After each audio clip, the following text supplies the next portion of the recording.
Welcome to Chillin' 101. We hope this video helps. You start by verifying consent and formatting the number in international form. This matters for accuracy and legality. Once done, decide your tool. Built-in OS find services, carrier-assisted locate, or a reputable third-party app.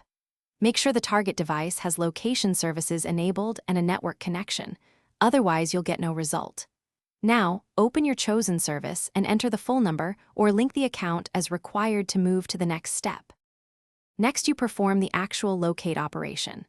If using an OS service, sign into the target account and trigger a device location. The system resolves GPS, Wi-Fi, or cell tower data. If going through a carrier, provide ID and documented consent, then follow their verification and wait for their locate report.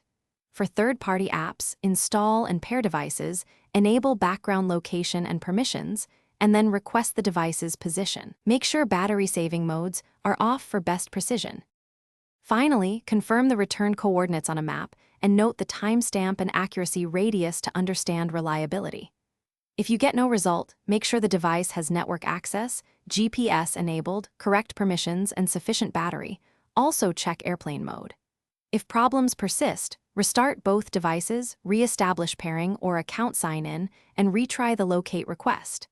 Make sure to document consent and any communications, because repeating verification steps often resolves transient issues and preserves a clear record. Thanks for watching. Consider subscribing if we helped you.